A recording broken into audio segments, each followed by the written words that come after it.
Good morning, everyone, and welcome to our third event this year for NCPC.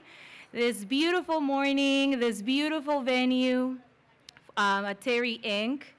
My name is Monica Martinez, and I'm the Managing Director for North County Philanthropy Council, and I've joined the organization, thank you, this last year. And you were welcomed by our amazing staff, Donna Freeher-Lyons, who's our membership coordinator, and who you receive a lot of emails from, and also our loyal volunteer, Jess Freeher-Lyons. So thank you so much for our NCPC staff and everything they do. We also have our board members. We have Alex Goodman from Oceanside Theater Company.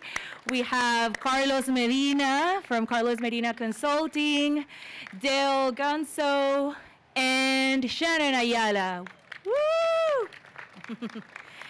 So if you're interested in learning more about our organization, feel free to reach out to them, ask them about NCPC and why they're still so passionately committed to our organization after so many years. So NCPC's mission is to promote and strengthen philanthropic impact in our communities with justice, equity, diversity, and inclusion at the heart of everything that we do.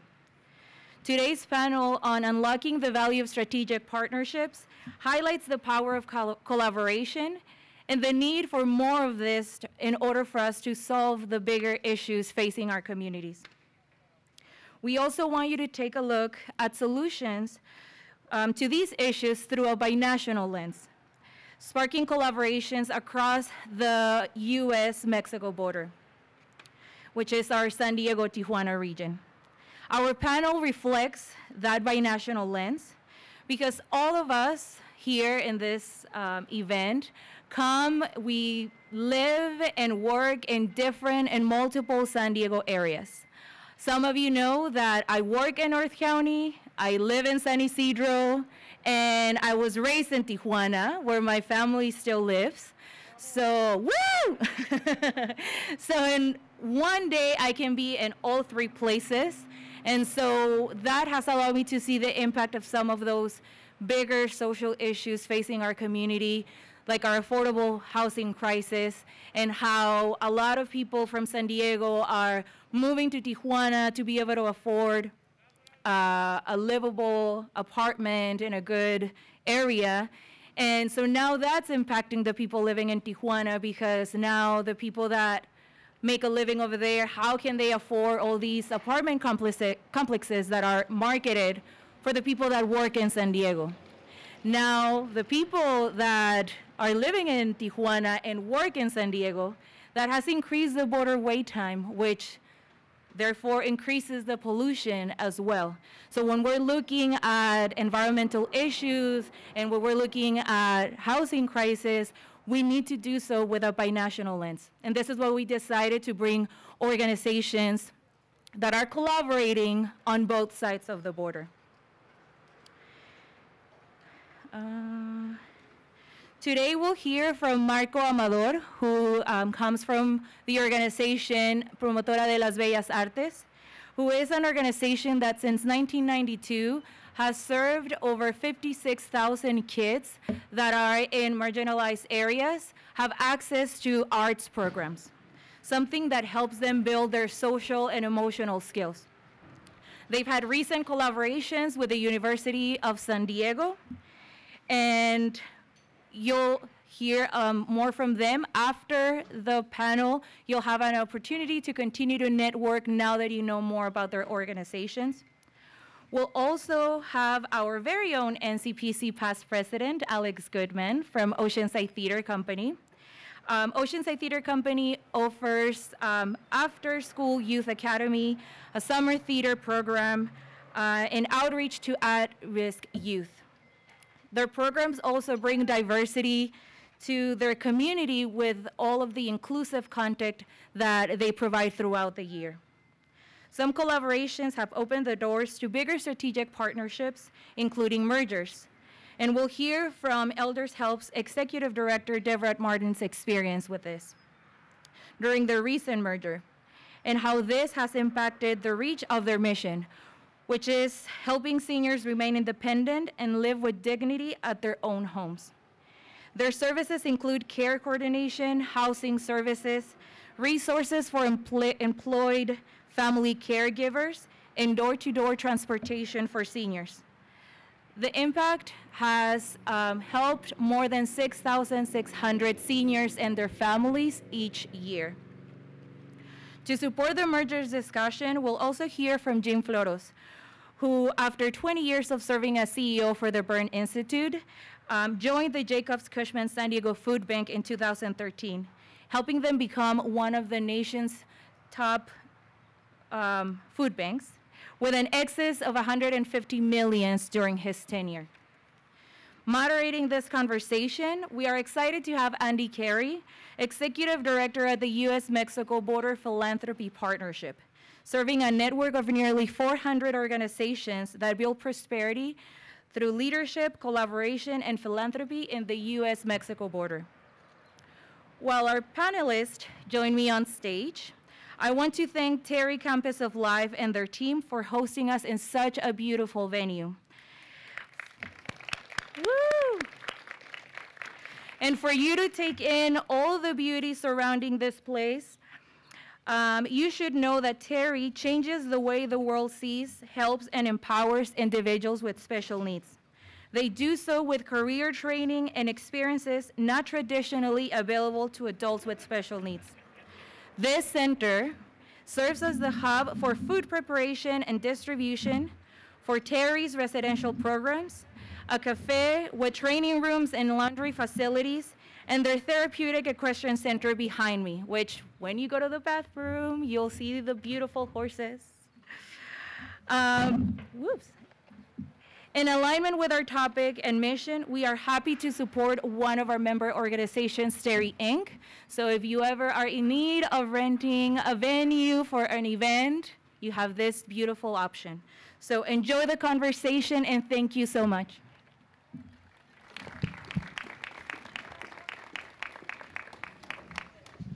Welcome, everyone. It's good to have you here.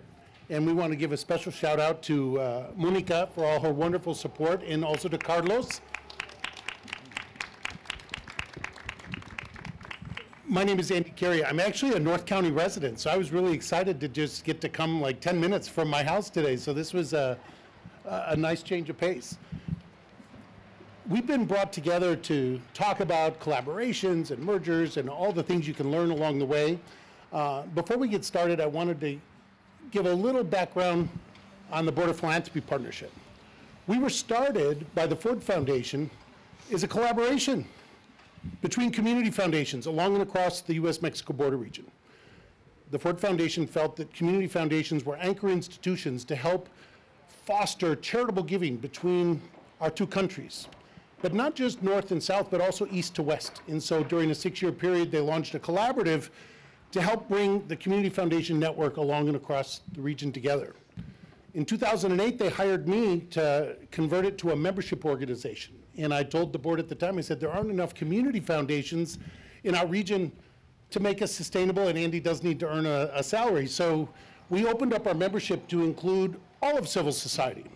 And it was controversial at first because the community foundations came to me and they said, Andy, if you bring a bunch of nonprofits to the table, they're just going to ask us for money. And I looked at them and I said, well, you're in the business of giving it away, so it shouldn't be a problem.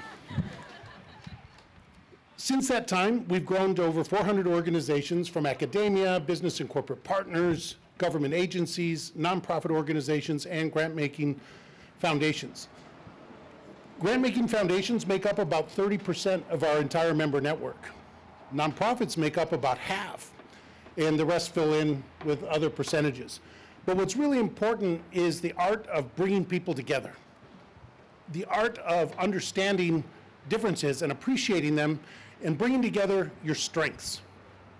Our organization never does anything alone, never.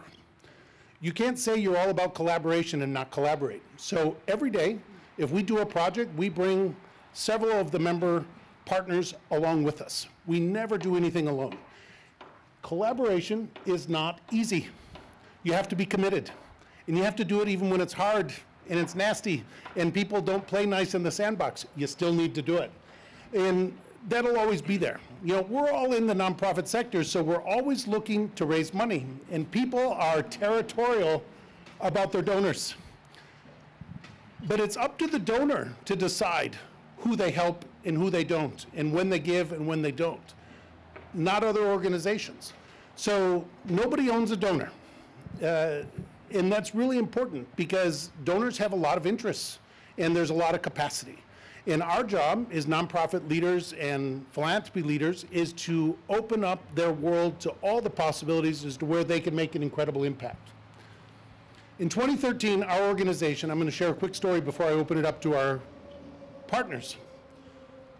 We were asked to receive donations to help another group on the other side.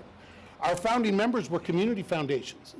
So I said, oh my God, they're going to kill me if they perceive I'm taking away their business. So I gave them a year for these community, and I kept sending them different families, different individuals looking to make an impact. During that time, not a one of them could close the deal.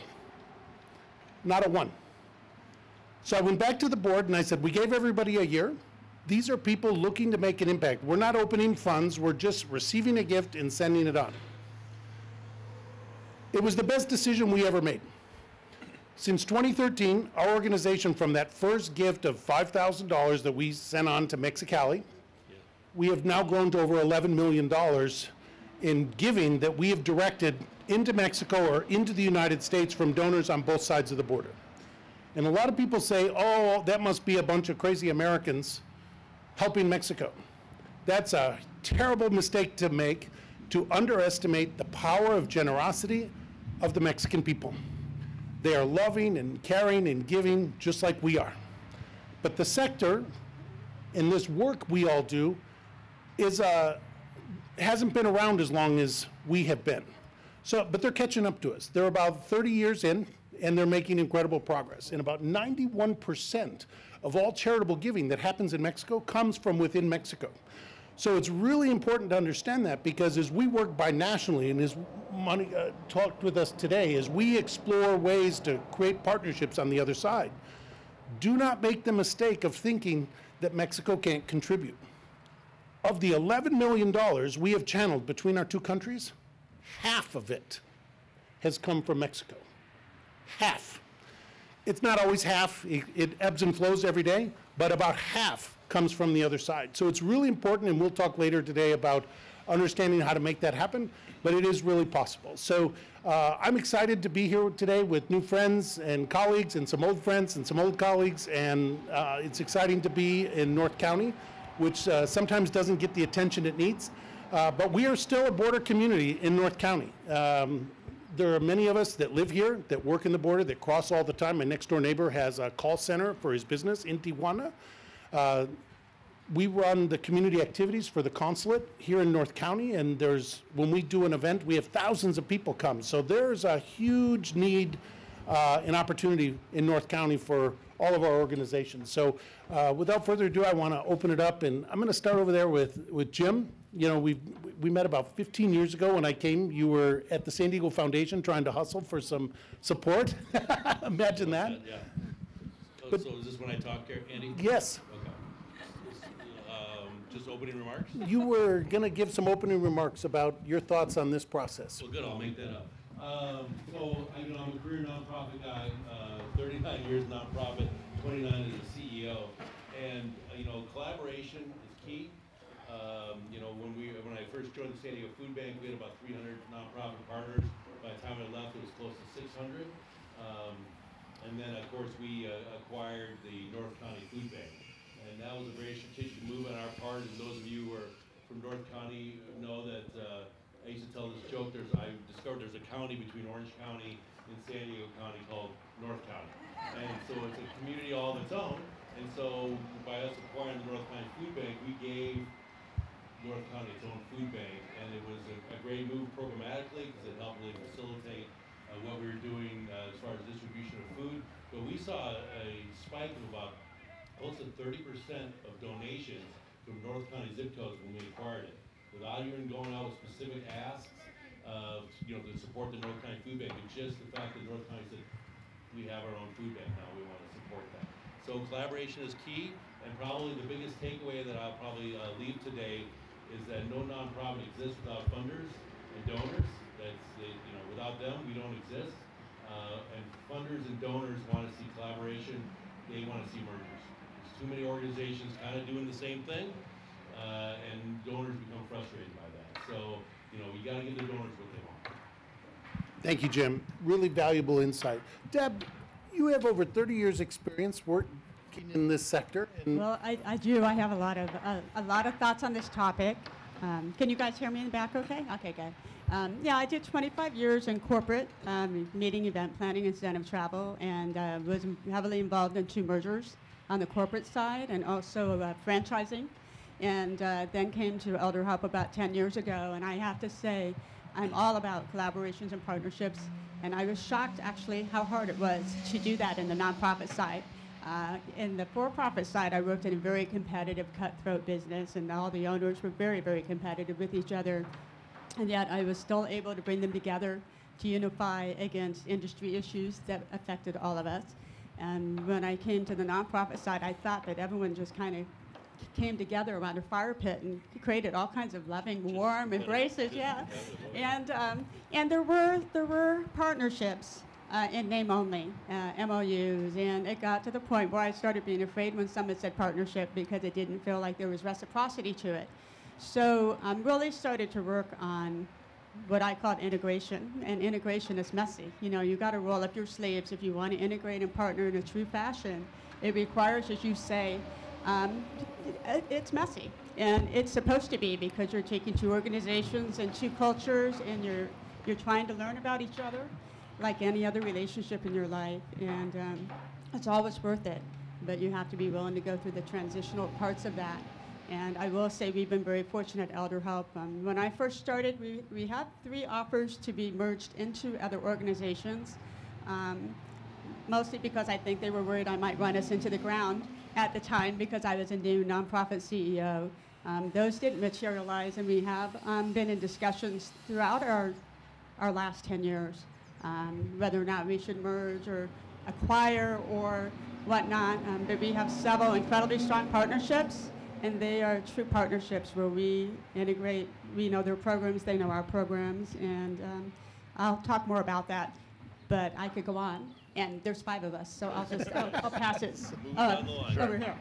Alex, please share your thoughts. Sure. Top level thoughts. I've spent 20 years in the performing arts, about half of those in leadership positions, and specifically in theater. And with the theater background, theater is inherently collaborative, right? That it has a lighting designer and a director and a scenic designer and actors, and all of these people come together to make something special that doesn't exist without everybody coming together. And I think one of the things that makes theater so special is that when all those people come together, it does make something that is ethereal. It exists for a moment in time, and then it's gone forever. And like that part of things is really interesting and special, that people come together to share space, to breathe oxygen, to get your heartbeats all lined up. But it doesn't exist without everybody coming together and really understanding roles. That the scenic designer doesn't tell the actor what to do, and the actor doesn't tell the choreographer what to do. They might have conversations that kind of raise the bar and kind of say, hey, I had this idea about this, and when the scenic designer says, here's what I've been thinking about, the lighting designer may say, whoa, but that's amazing. But if you did this one little thing, then I could light it in this way, which would make it really special. And so, again, it's coming at these collaborations with a spirit of collaboration and making something special with everybody coming together. In recent years, I have been very interested in collaborating with other arts and culture organizations. At Oceanside Theater Company, where I'm the managing director, we have a space. That is our largest asset. We have a physical space with 200 seats, and we produce, we present, and we provide space for the community. So within all of those things, there's always an opportunity to invite more people in to take advantage of the resources that we have. And so we've taken an approach to shift the models of how it works financially, which I think is one of the things that we all think about of, if it doesn't make dollars, it doesn't make sense, right? And like that part of things. And so we do the traditional thing of somebody rents the space, they can use it as they see fit, they take the box office. We can present somebody, we agree on a fee, we pay them, we take the box office. But the thing that has made it much more exciting to me is the third model, which is no money is exchanged until money comes in, which is we do splits of the gate, right? So that lowers the bar of entry so more people can participate in collaboration. That spreads the risk so everybody has an investment in making the thing successful. And it allows us to just bring more partners to the table that would otherwise not be able to participate in that way. And like Jim and Deborah were saying, funders like to see that. They like to see collaboration. There's the inherent element of getting more people to see something from different communities that would not come if it wasn't the specific programming that you brought into the place. We've got a gala fundraiser coming up. The honorary chairs of our gala support, that they know of, 12 different theaters in San Diego County. They're subscribers, they're donors, they support them. There's not, it's not a zero-sum game, right? That philanthropists have the opportunity to engage with whoever they feel they want to engage with, and it's not, if they give to you, then they're not going to give to somebody else, or vice versa. So just coming with a spirit of rising tide lifts all boats, and kind of thinking of it in that way has allowed us to have more programming, engaging more people under more disciplines of art than ever before. We're still seeing how it's all going to play out, but so far so good. Thank you, Alex. Our next presenter, Marco, has come originally from Mexico City and joins us today from Tijuana. Alida Cervantes is the founder of Promotores de las Bellas Artes, just an extraordinary binational leader in the arts and culture movement. And Marco, please share with us some of the experiences of Promotores de Bellas Artes.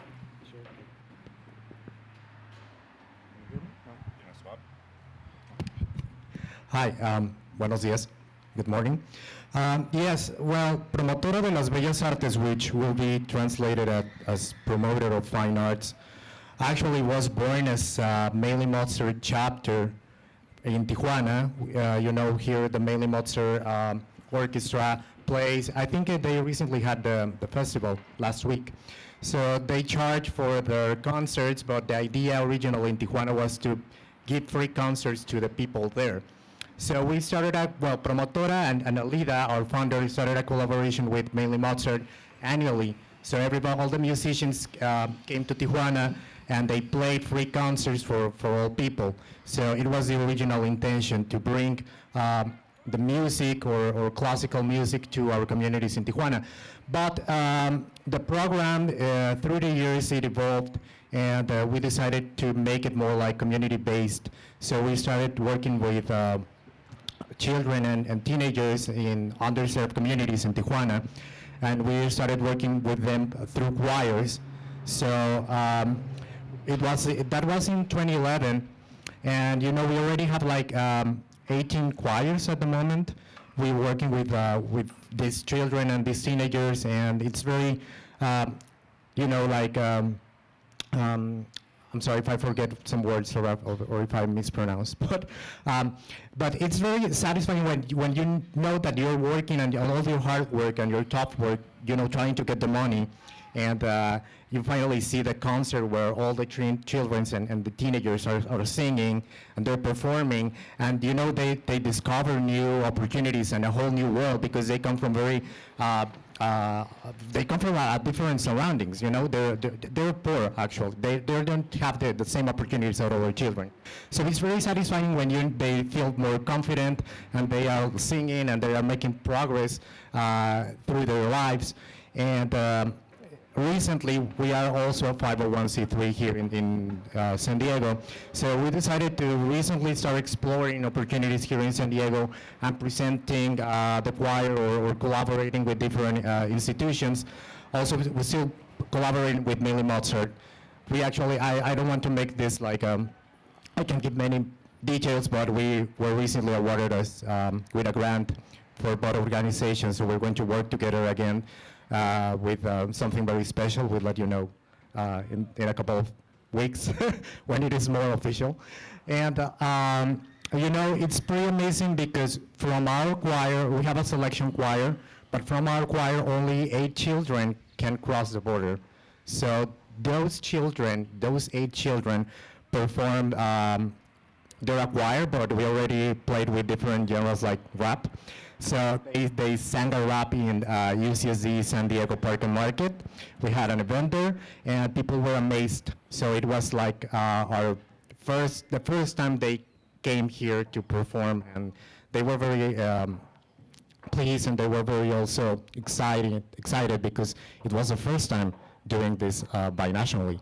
So we're eager, as a Tijuana-based nonprofit, we're eager to keep collaborating with many other also nonprofits and companies that are interested in making this happening. Not only, you know, the Tijuana San Diego region is very romanticized, but actually there are many things politically happening, you know, through the border. You know, there is still like building the wall. They already destroyed the binational Friendship Park.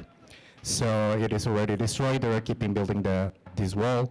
And however, we still want to keep collaborating and you know, that erase those borders and make it more like empowering through arts and music. Thank you, Marco. You know, Promotoras de las Bellas Artes was recently recognized by all the former U.S. ambassadors to Mexico and all the former Mexican ambassadors to the U.S. They form a group, like a council, and they meet every year, and they recently presented Promotoras de Bellas Artes with a collaboration award for their outstanding binational work, so that was just fabulous. Jim, in your remarks, you talked about donors would like to see groups doing similar work to be more collaborative or actually merge. What are some of the challenges that people face when they move into the mergers? Well, you know, there's an old saying, there's no such thing as a merger. Usually it's an acquisition. Usually it's a stronger organization that's acquiring the other one, but on the outside, it sounds like a merger because you want to keep your donors happy, the boards, and everybody has egos or what have you. So, you know, just melding the 2 organizations alone is challenging. Deb will know a lot more about this, but you know, what staff gets to keep their job, what staff doesn't, does your mission change, how do you meld those boards of directors, and most importantly, how do you handle the out-facing image of the merger?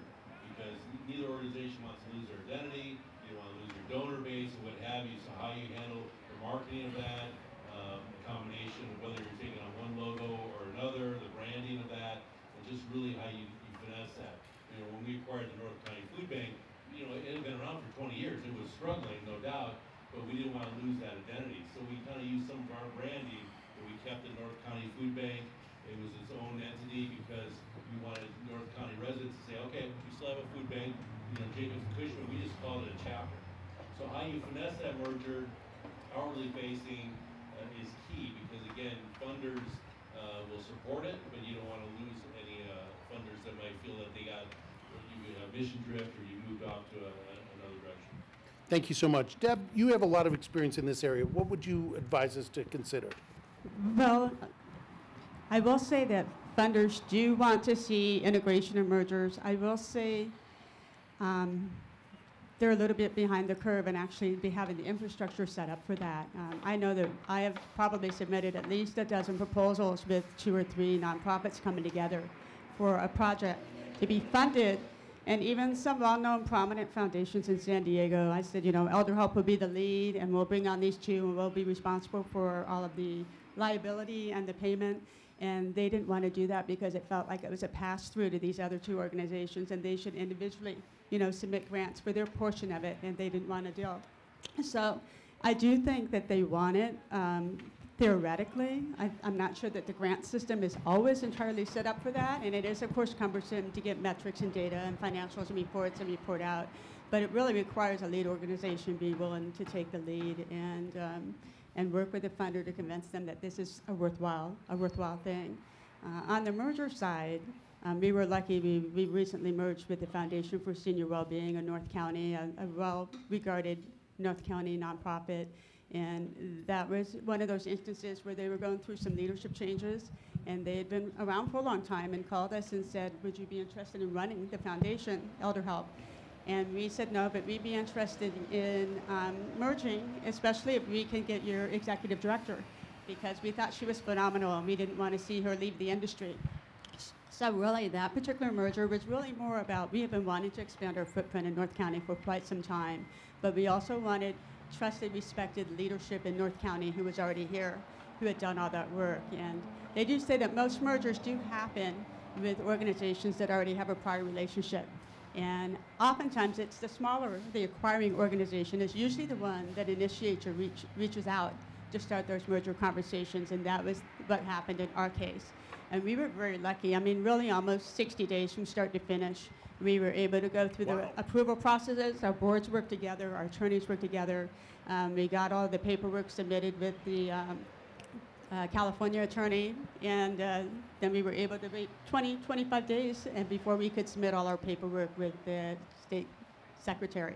So we were very fortunate. It was very seamless. At this point, if one organization is going through a leadership change, that's an opportune time. Yeah, absolutely. You're not worried about which CEO may lose their job. Absolutely. And we've had another opportunity too where the two leaders were working well with me, and it is key for the CEOs to have trust and the boards to have trust.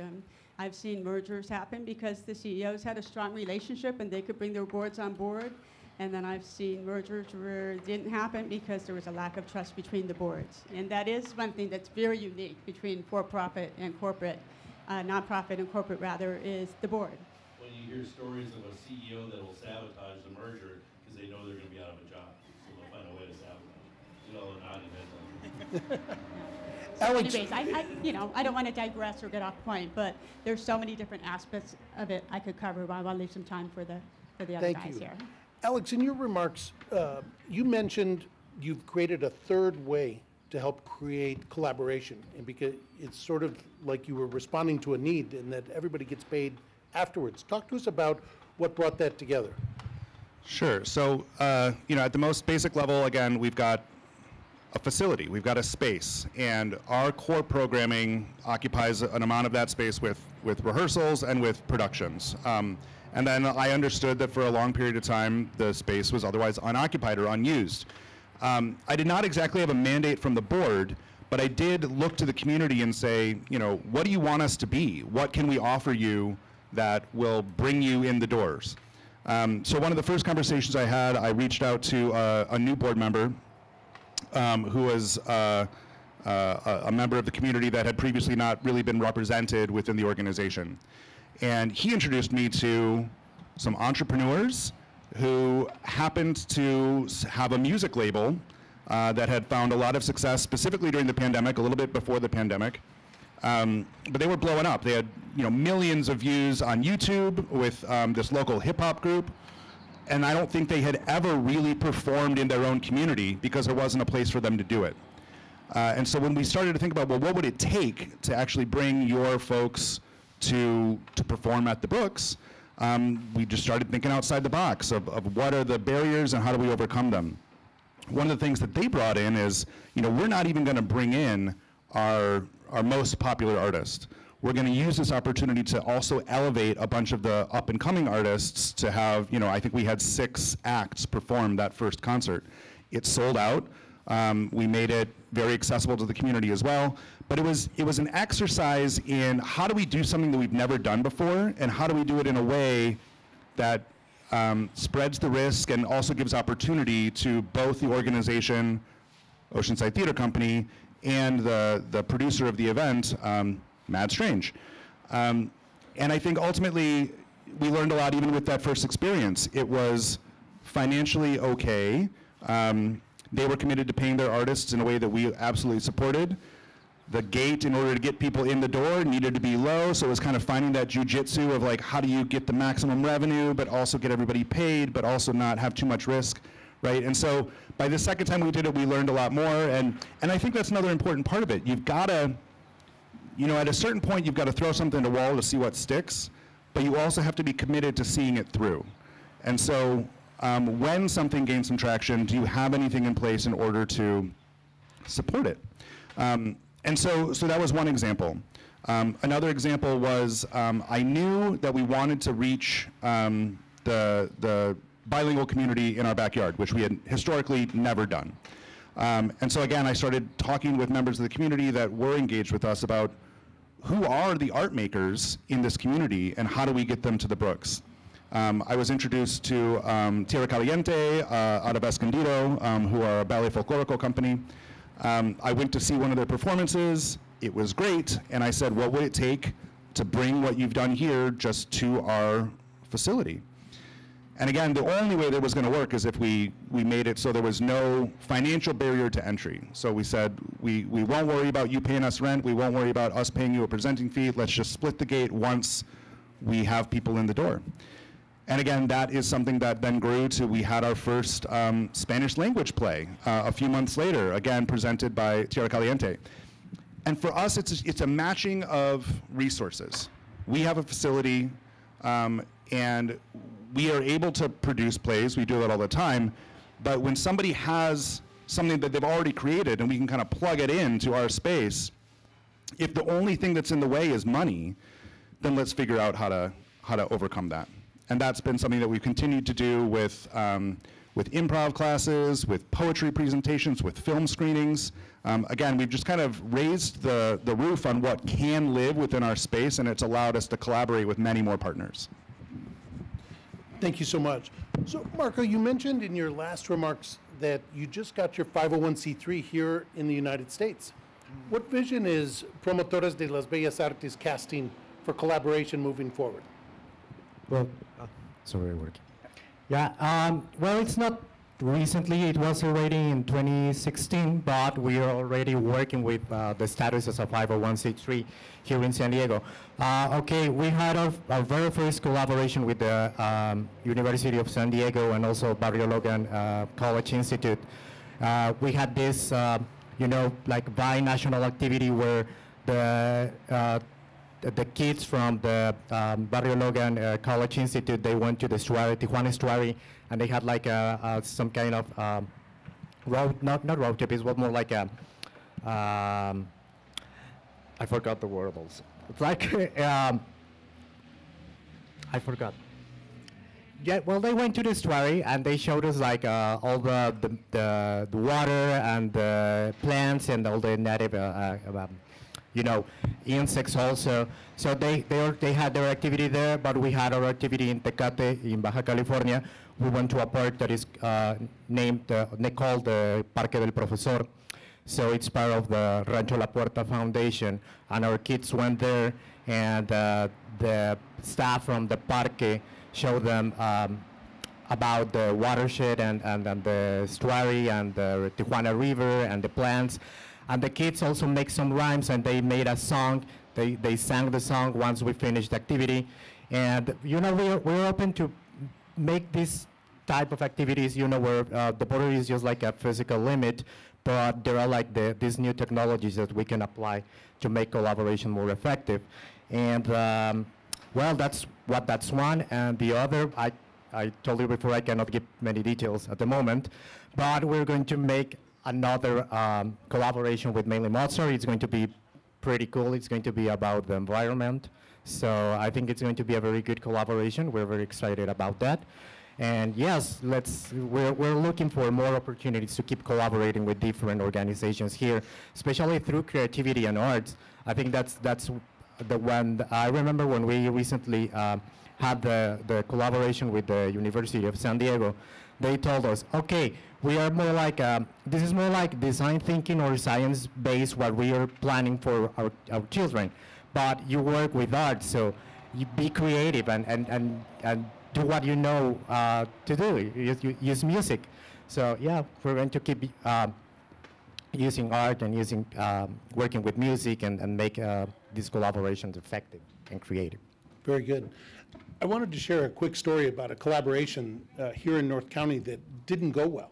I was telling Alex about this before we got started this morning.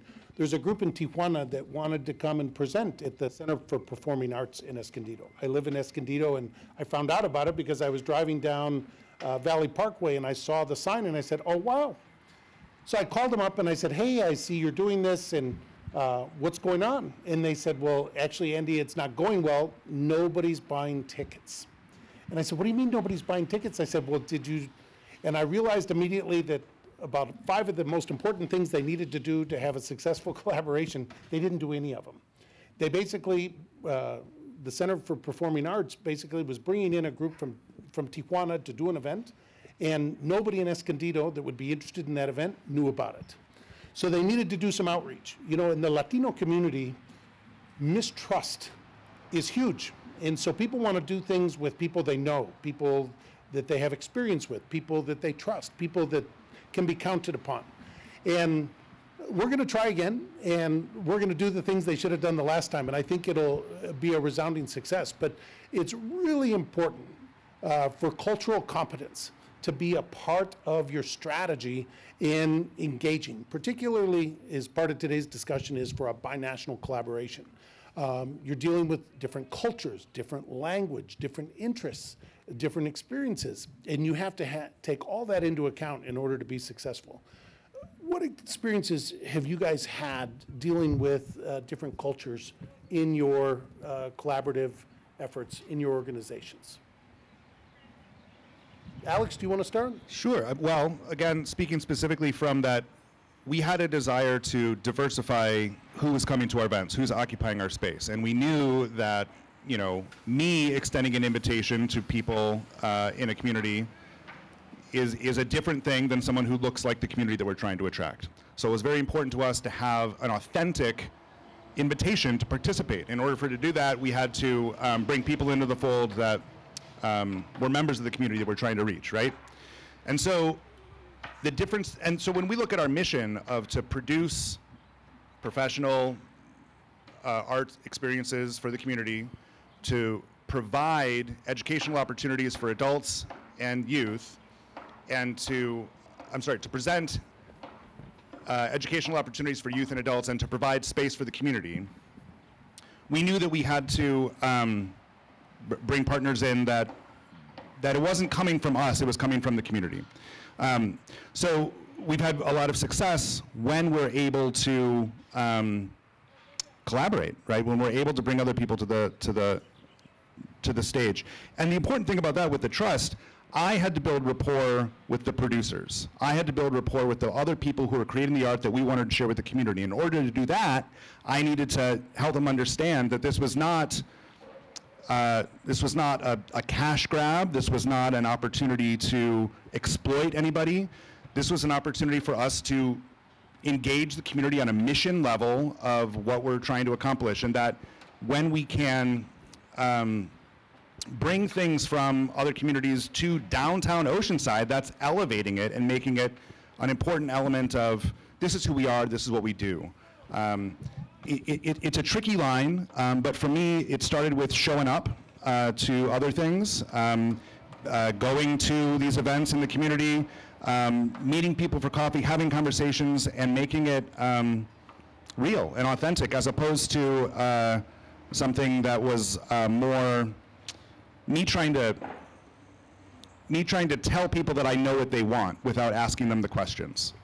I think that was the big part of it, the humility part of it. I think from the beginning, your organization needs to represent the community that you serve.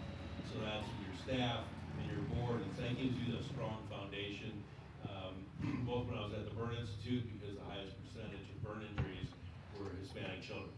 And so, you know, having people on staff, on board, and creating programs that were culturally appropriate was key. And the same thing with the San Diego Food Bank. A large proportion of our service population were people of color. So again, probably 70% of our staff were people who were Hispanic. So knowing your audience, being culturally sensitive to them, and having that as your basis for leadership, I think is key. Thank you. I'm gonna shift a little bit to organizational cultures in terms of mergers. Through my own experience in talking with countless CEOs, understanding the role of culture in partnerships and mergers is often underestimated and overlooked. And two organizations can have similar missions, similar programs, and cultures can be vastly different. And I think it's one of the most important things to understand in a partnership before undertaking a merger, is to see if the cultures are aligned and to plan for that and to bring in outside help to pay attention to that, because it can be a huge blind spot in terms of real partnerships and in terms of real integration. And it is, most mergers and partnerships are successful when they do some pilots or share some programs or do some things in advance to really understand how each other's organizations approach problem solving and serving their clients and operating their day-to-day. And we've been lucky to have a couple of opportunities to do that as well. And the pilots were key in helping us realize that the cultures were not aligned.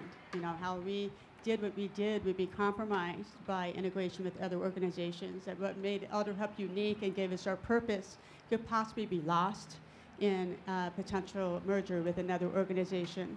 And so we spent a lot of time really unpacking that and put the staff to work, working with staff from other organizations to make sure we understood that. So I just can't emphasize enough that spending time on that, really getting to know each other's culture internally, organizationally, and not have it as a blind spot in leadership when you're working with each other, and make sure that you're paying attention. Especially a lot of mergers and leaderships are so focused externally, you know, donors, funders, PR, outreach, you know, hey, this looks great for our media. They forget to really pay attention to the staff and internally the communication, the things that we take for granted. Even me, I remember our first week of COVID.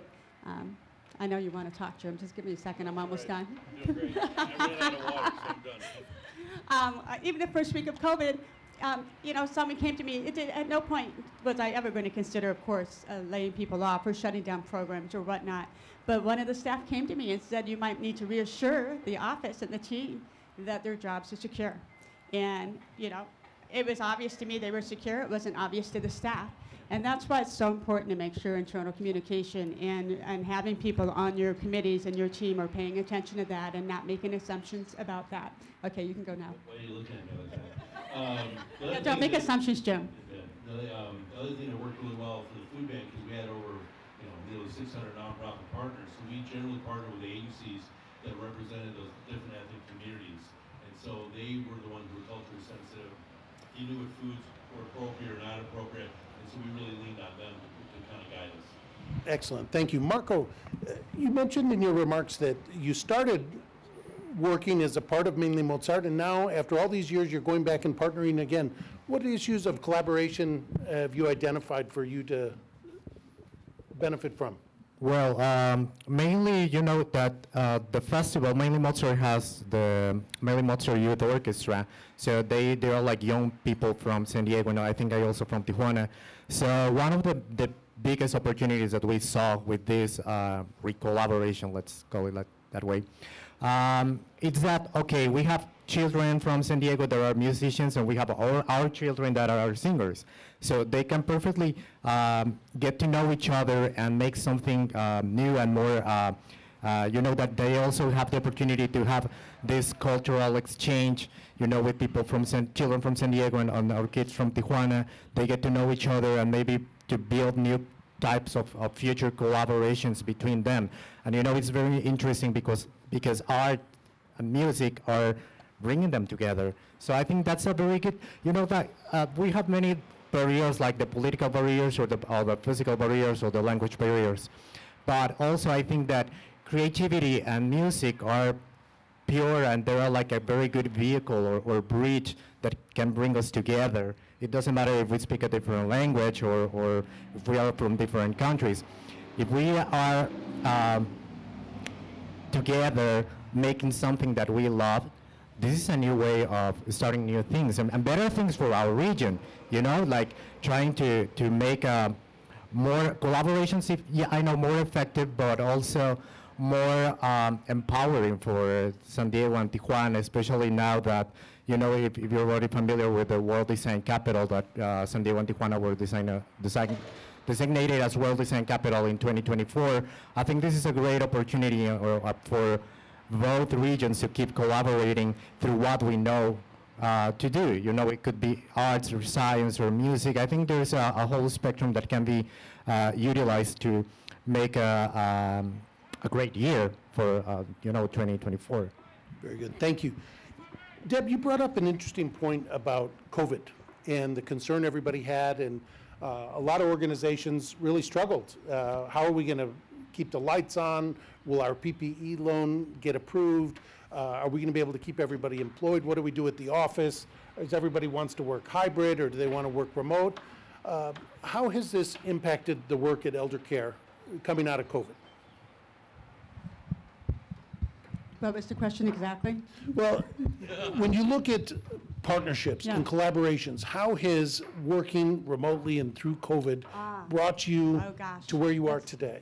That's another session, I think.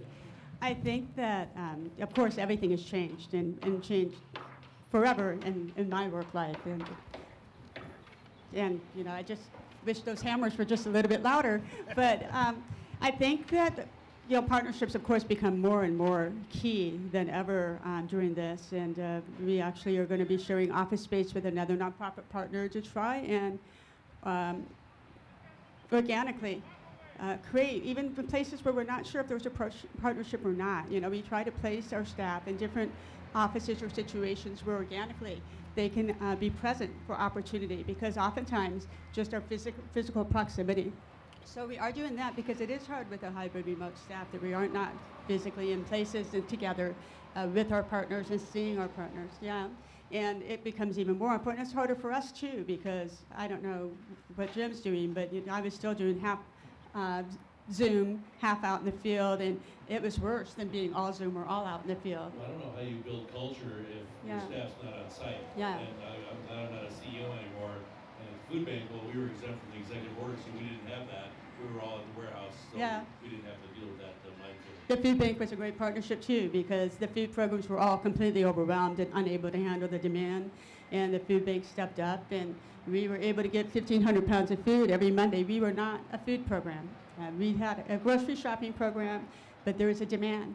And we partnered with the food bank, got 1,500 pounds of food, and every Monday distributed to countless people all over the county who had no access because of the lockdown and because of the pantries. And that was an emergency contingency partnership that came out of crisis that still exists to this day, even though you're not there, I'm sorry. But it still exists to this day. I'm glad I'm not. You know, it was about community partners. That's how we were able to navigate through COVID. And we were worried that all these food pantries, you have 550 food pantries, that people were going to start shutting down because of COVID. And we knew, you know, a large percentage of our partners were faith-based organizations. And we knew that they would continue on because that's part of their mandate. And it was really the faith-based organizations that really pushed it through. You know, the work of the food bank has been so transformative. You know, no matter where you go in the county, during the days where the schools are still handing out the food supports to the families. So we've identified a huge need in our community that perhaps wasn't well known, the family struggling and still needing help.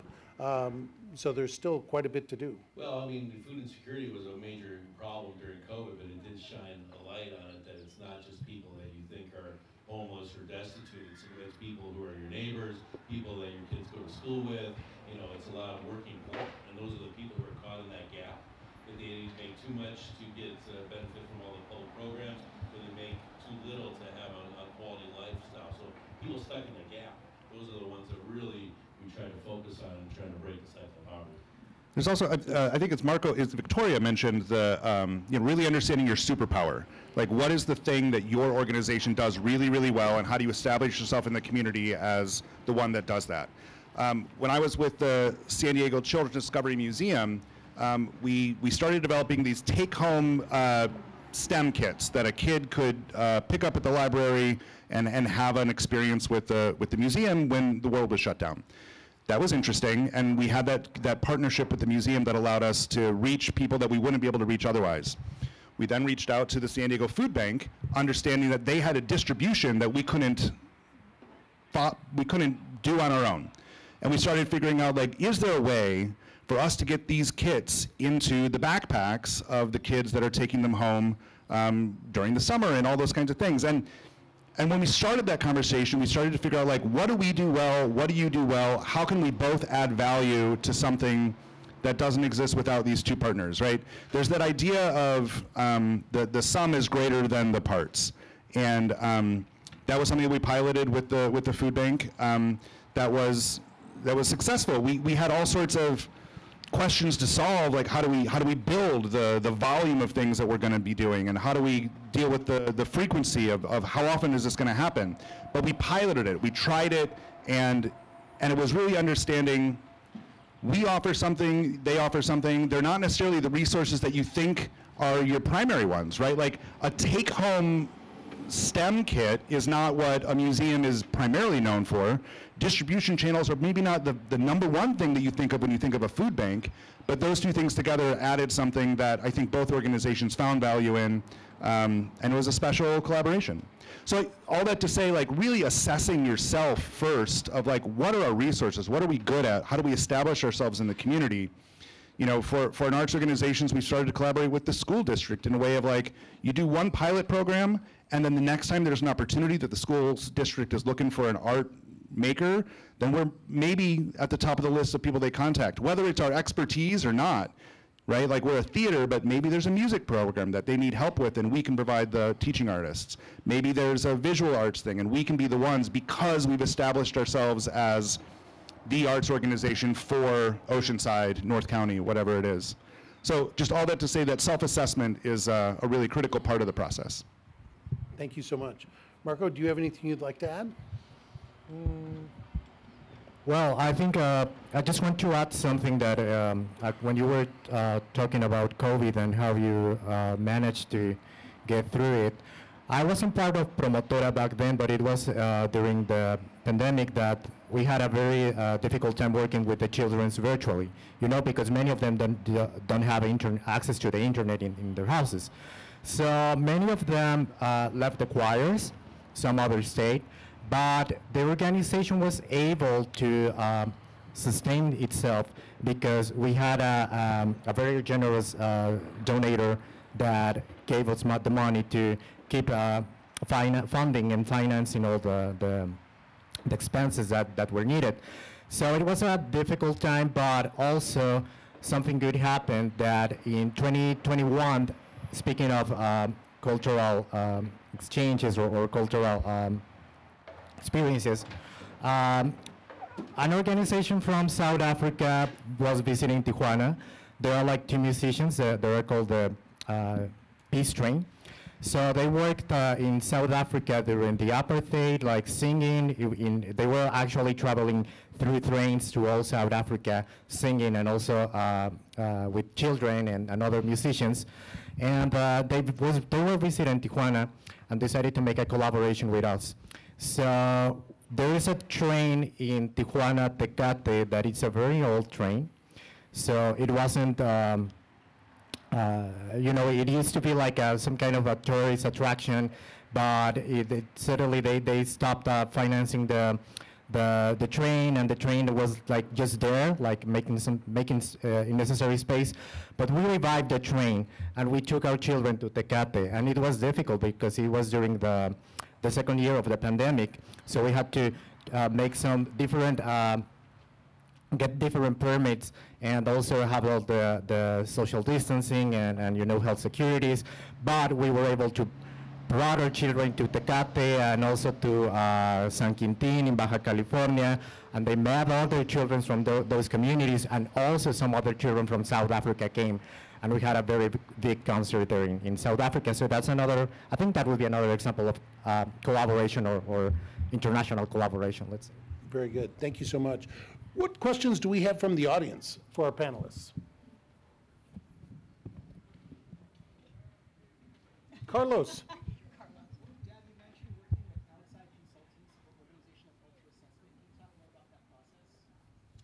Yes, I can. I'll speak just specifically to Elder Help, for example. So we were approached a few years back to start discussions about a merger, I should say. And we brought in an outside consultant first to have the initial discussions between the two CEOs and the board chairs.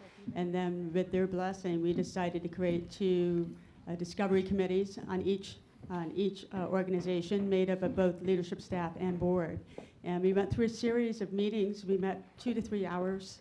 We set an agenda in advance, and the facilitator came in and kept it neutral. You know, made sure that equal interests were being protected and discussed and provided for and addressed. And if we felt that the other organization wasn't being as forthcoming or it wasn't addressing an issue we thought was important, we would let him know in advance that we really think this issue needs to be brought up in a meeting. And the integration committees or discovery committees, whatever you want to call them, would have their separate meetings, and then we would have our together meetings. And it was through that process, had we continued it, and we did cease for a while as they went through a leadership change, and then we resumed again in force. When we resumed in force, we used a different facilitator, and we used her to facilitate the larger meetings. We had our staff meeting, we had an all-day staff meeting between key program staff on both sides to create the pilots, decide where are the synergies and where can we bring our teams together, and let's create a couple of pilots on the low-hanging fruit, kind of test this out. So the facilitator helped with those conversations as well. She also helped with our joint board meetings. We did a couple of joint presentations via Zoom to the boards together, and then the other CEO and I did presentations, the two of us together, separately to our individual boards, and we also had a joint board meeting. And in each of those cases, the facilitator was key in keeping the neutrality, bringing up things that we might not notice because we're so immersed in our day-to-day in our programs, and holding us accountable for the moving it forward and the follow-up. Because that's the biggest strain. Obviously, we're working with the volunteer board and staff who are besieged with their day jobs. Let's keep the momentum. We don't want to lose the momentum. So what's our to-do list, and what's our next step, and what by when, and who are we going to do it? So the facilitator is key in making sure that those things don't drop off and helping with blind spots. And there's a lot of great ones in San Diego and, of course, across the nation. I know several nonprofits who brought in outside subject matter experts from out of state. It's highly important and well worth the investment. I don't know if that answers, but. Any other questions from the audience? Yes.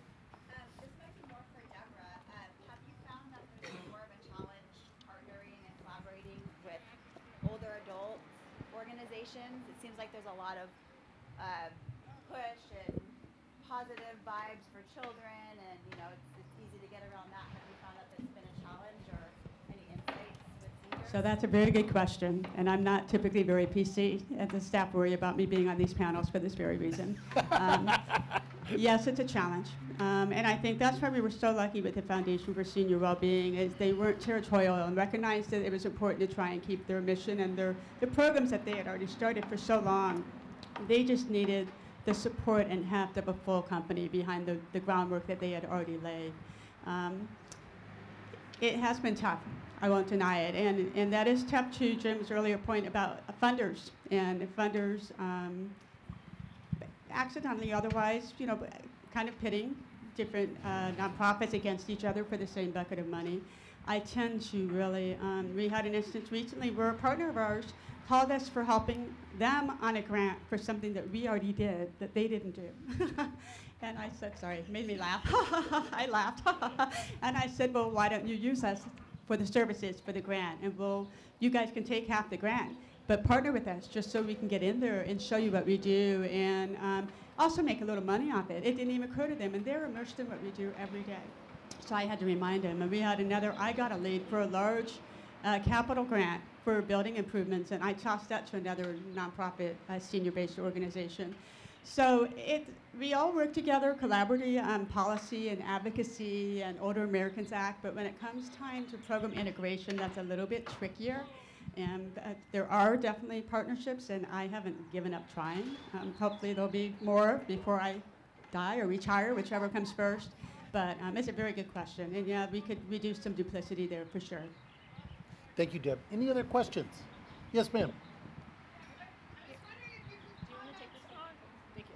I was wondering if you could comment on an established 501c3 organization sponsoring newer groups that have not filed, and it seems like a big lift on the staff of the existing organization, and I'm just wondering if you can comment under what circumstances is something like that mutually beneficial. Thank you. I think one in mind comes to mind, San Diego Food System Alliance. So we partnered with them when I was at the food bank, and they were under the umbrella of Leia's Pantry.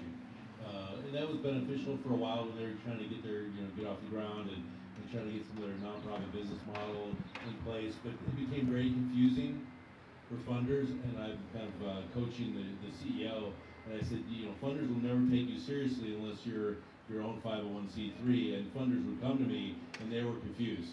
But they're separate 501c3, but they're under the umbrella of this one, and so there needs to be clarity. So I guess in answer to your question, early on it can be beneficial until they kind of get their legs underneath them, but eventually they're going to want to be their own agency.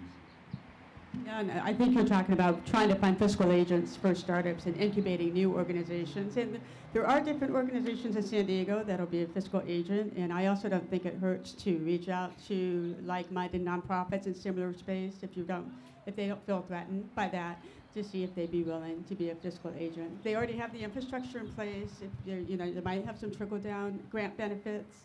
If they want to see your successor, maybe it's someone in a completely different space who just really believes in your mission and it's compatible to what they do and they want to support you. A lot of nonprofits can do that without a lot of hardship. But it is extra work and it is daunting. And go ahead, Alex. Yeah, well, I'll just say that there are a lot of organizations within San Diego County that's what they do. They're fiscal sponsors. And I would seek them out first and foremost because they know what they're doing. Whereas any other nonprofit can partner with an emerging organization to provide them with those resources, but it's challenging, right? There's a lot of things that need to happen in order to make those things successful, and I don't think your typical nonprofit is equipped to deal with all of the challenges that will emerge. So I would definitely recommend seek out one of the many organizations that specialize in fiscal sponsorship. And I would just add to really understand your fees. For those that are definitely fiscal agents only, understand your fees, negotiate them down. Make sure that they're tailoring whatever it is they're doing for you specific to what you need, because it can get expensive, and that's hard for a startup.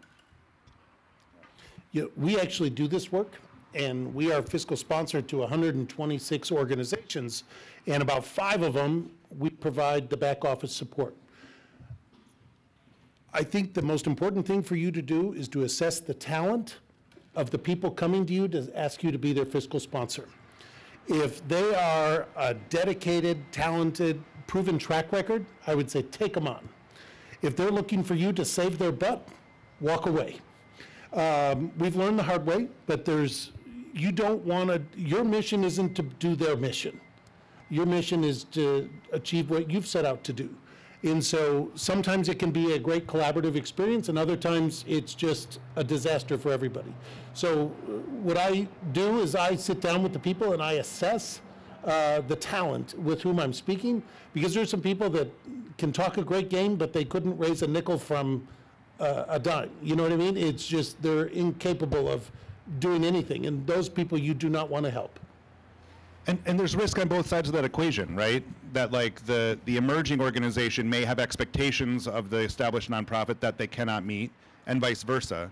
And so, when you're talking about dealing with the IRS, like you don't want to mess around, right? So I would, again, just say, understand what the expectations are, and somebody that has done it before is a better match than somebody who loves you. Any other questions? I have a question. Yes. So let's say in a hypothetical situation, you have 2 nonprofits that are aligned, they want to merge, right? What resources do you think are important for them to consider to go through a merger? And what's the expected timeline for a merger? So, and the last thing is, what sort of finance options should folks consider if needed, right? Well, no one's lifting their mic up over here. So I will say that I mentioned a little bit earlier, I think really just maybe trying to do some kind of programming before or some kind of integration, getting your key program staff or leadership team together and brainstorming where are the areas where we feel we can benefit from each other. There's expedient mergers that are strictly financial. But oftentimes, a larger organization wants the skills and expertise of a smaller organization. A smaller organization wants the resources and support of the larger. And so to be honest about what that is and understand exactly the needs of each organization and don't let that list out of your sight. It's kind of like making sure you stay true to your mission and then getting your committees going and moving forward.